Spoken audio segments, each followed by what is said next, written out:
అమ్మ నమస్తే. జై శ్రీకృష్ణమ్మ. జై శ్రీకృష్ణమ్మ. అమ్మ, వధూవరులు అంటే పెళ్లి కాక ముందు ఎంగేజ్మెంట్ అయిపోయిన తర్వాత మాట్లాడుకోవటం సర్వసాధారణం అయిపోయింది. ఒకరి గురించి ఒకరు అభిప్రాయాలు తెలుసుకోవటం.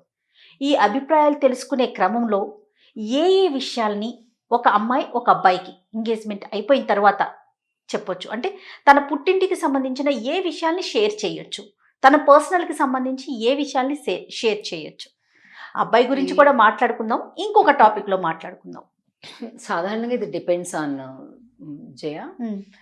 ఇప్పుడు ఎంగేజ్మెంట్ అయిపోయాక అని అంటున్నారు కాబట్టి అంటే పెళ్లి అనేది ఫిక్స్ అయిపోయింది. అవును, వీళ్ళిద్దరూ ఖచ్చితంగా కొత్త జీవితం ప్రారంభించడానికి రెడీగా ఉన్నారు. వీళ్ళు సాధారణంగా ఒక అట్రాక్షన్, ఆకర్షణ ఎక్కువ ఉండేటటువంటి సమయం. ఇంట్లో వాళ్ళంతా ఫ్రీడమ్ ఇచ్చేసి ఉంటారు. అలాగే వీళ్ళిద్దరికి ప్రైవసీ ఎక్కువ టైం దొరుకుతూ ఉంటుంది. అంటే అఫీషియల్గా నిన్నటిదాకా ఎవరితోటి మగవాళ్ళతోటి ఎట్లాగా వెళ్ళొద్దు చెయ్యొద్దు అనేదంతా ఇప్పుడు అఫీషియల్గా పెద్దవాళ్లే పంపిస్తూ ఉంటారు. సో అలాంటి సందర్భంలో కొన్ని పొరపాట్లు జరుగుతుంటాయి జయ. ఎక్కువగా అంటే వాళ్ళ యొక్క స్వభావాన్ని బట్టి అయితే కొంతమంది ఆడపిల్లలు ఎక్కువగా చేస్తుంటారు, కొన్ని చోట్ల మగ పిల్లలు కూడా ఎక్కువనే చేస్తుంటారు. ఏదో కొత్తక వింత పాతక రోత అనే సామెత ఉంది చూసారు. అబ్బోబ్బ ఇప్పుడు నేను చేసుకోబోయే ఈయనే యువరాజు, ఇంకేముంది, మనం అన్ని సామ్రాజ్యాలకి మనమే యువరాణి అని అలాంటి ఒక తేలిపోతూ ఉంటారు. అలాగే అబ్బాయి కూడా ఇప్పటిదాకా కని పెంచినటువంటి తల్లి తండ్రి, చదువు చెప్పినటువంటి తన కోసం కష్టపడినటువంటి అక్క అన్నయ్య ఇవన్నీ వేస్ట్. అవును, మర్చిపోతుంటారు, అన్ని మర్చిపోయి మన భార్య. అందుకే అంతే కదా పెళ్ళాం బెల్లం అని అట్లాంటి సామెతలన్నీ ఇలాంటి వాటిని బట్టే వస్తుంటాయి. సో కాబట్టి నా భార్య ఒక్కదే సూపర్, వీళ్ళంతా వేస్ట్. ఇంకా కొన్ని చోట్ల కొంత కరెక్ట్ ఉంటుంది, కొన్ని చోట్ల ఏమి లేకపోయినా ఉంటుంది. అంటే భార్య బ్రహ్మాండమైన సూపర్ పెద్ద ఉద్యోగంలో ఇంగ్లీష్ మాట్లాడుతూ ఏదో 10 దేశాలు తిరిగి వచ్చేసి మహా హైఫైగా ఉందనుకోండి, అబ్బా ఏమిటి మా అమ్మ నాన్నలకి ఇంత తెలీదు, మా అక్కకి ఇంత తెలీదు, నా భార్య చూడు ఎంత సూపరు అని వీళ్ళని చులకన చేయటం, తన వాళ్ళని తానే చులకన చేయడం పురుషుడు. అది తాను చేయడమే కాకుండా అనుకోవటమే కాకుండా ఇక కొత్త మోజులో మొత్తం ఈ అమ్మాయికి చెప్పేస్తుంటాడు. ఎంగేజ్మెంట్ అయిన వెంటనే, ఎంగేజ్మెంట్ అయిపోయిన వెంటనే ఇక మొత్తం తరతరాల చరిత్ర మొత్తం తీసుకొచ్చి అక్కడ ఎవరు తెలివిగా ఉన్నారో వాళ్ళు వింటుంటారు చక్కగా.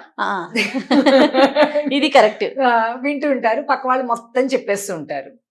ఇక ఈ అట్రాక్షన్ దాటిపోయాక ఒక 3 నెలలు 6 నెలలు 8 నెలలు అయిపోయాక ఇక మొత్తం కలర్ ఫేడ్ అయిపోయి అసలు ఇంకో రకాలన్నీ బయటకు వస్తుంటే జీవితాంతం దొప్పి పడుచుకోవడం. మన స్వభావం ఎలా ఉంటుందంటే మనం కొట్టుకుంటాం తిట్టుకుంటుంటాం మన ఇంట్లో, తిరిగి మళ్ళీ కలిసిపోతుంటాం. అవును, కానీ ఎప్పుడైతే కొట్టుకుంటాం తిట్టుకుంటాం, ఇలా అయింది, నేను ఇలా సఫర్ అయ్యా, నాకు ఇలా ఇబ్బంది అయింది, వాడు అలాంటి వాడు, మా అన్న ఇలాంటి వాడు, మా అమ్మ ఇలాంటిది, మా నాన్న ఇలాంటి వాడు అనుకుంటూ నెగిటివ్ న్యూస్ ఎప్పుడైతే నువ్వు క్యారీ చేస్తావో ఆ నెగిటివ్ పాయింట్స్ నువ్వు తీసుకున్నంత పాజిటివ్గా వాళ్ళు తీసుకోలేదు, ఎదుటివారు వాళ్ళకి నచ్చదు.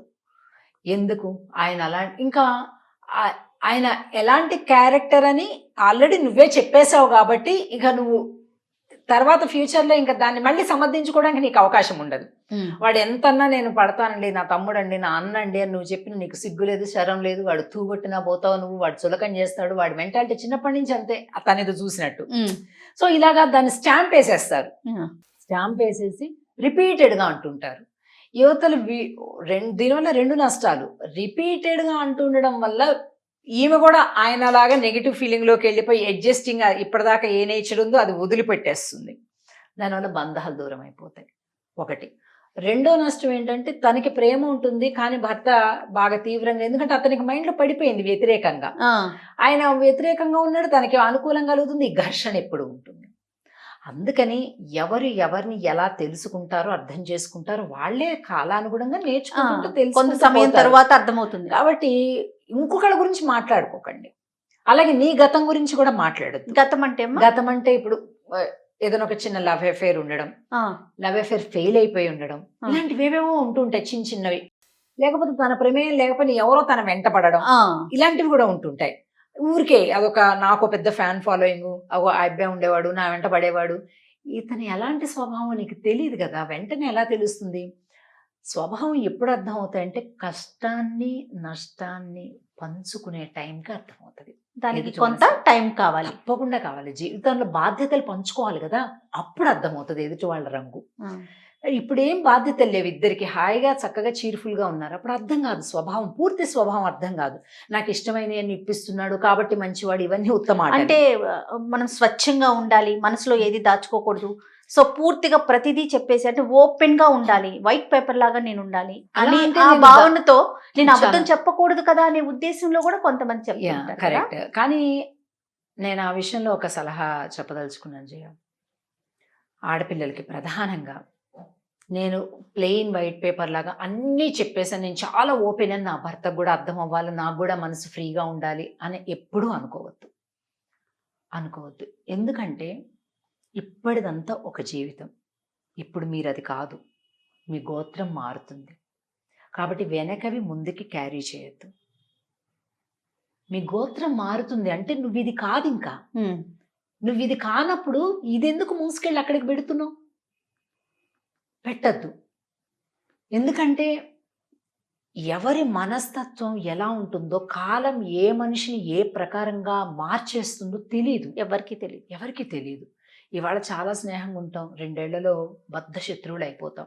బయట వాళ్ళైతే పర్ల మాట్లాడకుండా ఊరుకోవచ్చు, కానీ అదే భర్తతోటైతే జీవితం కోల్పోతారు కదా, అదే భార్యతోటైతే నీకు పోతుంది కదా జీవితం. అందుకని నాకు అనిపిస్తుంది, అంటే అబద్ధం చెప్పకూడదు అనే ఒక భావన అబద్ధం ఉంచుకోకూడదు. చెప్పకు, నిజము చెప్పకు, స్తబ్దుగా ఉండిపోమంటారు.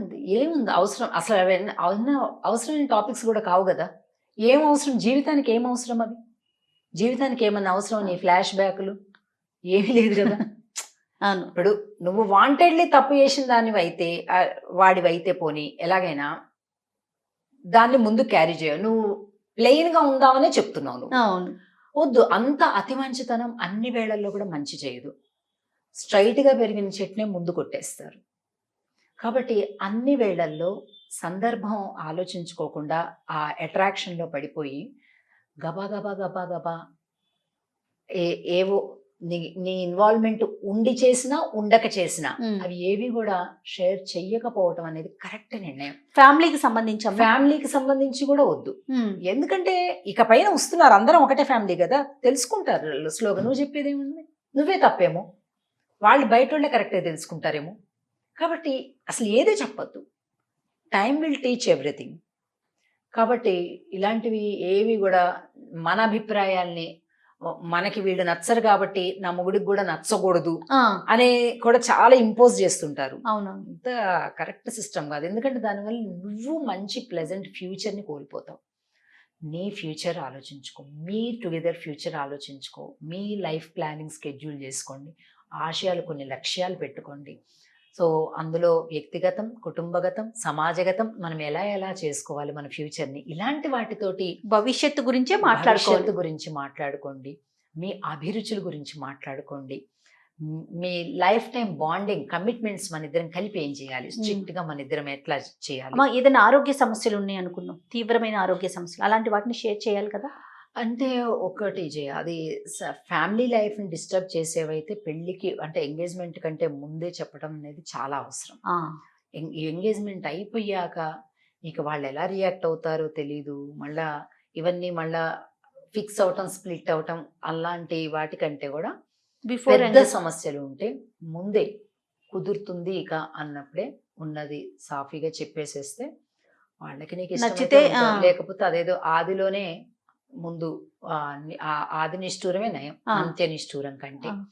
కాబట్టి అలాంటివి అలా చెప్పేసుకోవటమే మంచిది. అసలైనా ఈవేళ యోగా, హఠయోగా, న్యాచురోథెరపీ ఇలాంటి వాటి ద్వారా ఎంత పెద్ద సమస్యలైనా కూడా మనం దాటగలం.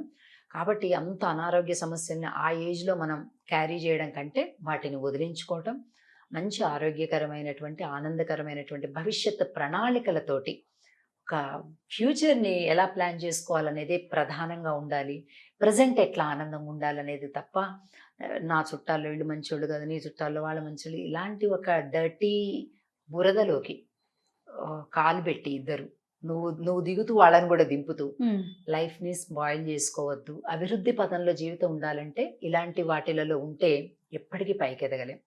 అలా కాకుండా ఇద్దరు కలిపి, ఒకటి కాదు ఇద్దరం కలిపి ఒకటిగా బతుకుతూ మనం ఎలా మన గోల్స్ని అచీవ్ అవ్వాలి. మీ గోల్ ఏంటి, దానిలో నేను ఎంత సహకరించగలను, నా గోల్ ఇది, మీరెంత సహకరించగలరు, ఇలాంటి టాపిక్స్, ఇలాంటి ఒక ఐడియాలజీ తోటి ఉంటే చాలా బాగుంటుంది జయ. అవి మాట్లాడుకోవాలి. కానీ లోపాలు, భేదాలు, మైనస్ పాయింట్స్, ఫ్లాష్ బ్యాక్స్ ఇవన్నీ ఎంత ఇగ్నోర్ చేసేసి ఉమ్, ఎప్పుడు తప్పు చేయకూడదు. మళ్ళీ ఒక కమిట్మెంట్ అంటే కమిట్మెంట్ అంతే. అంతే. పాతది ఏదైనా ఒక తెలిసి తెలియకనో నీ ప్రమేయం లేకుండా అవతలది ఉంటే అది ఇగ్నోర్ చేసేసి దైవార్పణం చేసి, భగవాన్ నువ్వే చూడు, నేను ఇది మర్చిపోయేట్లుగా నన్ను అనుగ్రహించు అని అక్కడికి అది క్లోజ్ చేసేసి ముందుకు వెళ్ళడం అనేది, కొత్త జీవితాన్ని కొత్త ప్రారంభించడం. జీవితం ఆనందంగా హానెస్టీగా ఉండడం అనేది చాలా అవసరం. నమస్తే అమ్మా. జై శ్రీకృష్ణ. జై శ్రీకృష్ణ.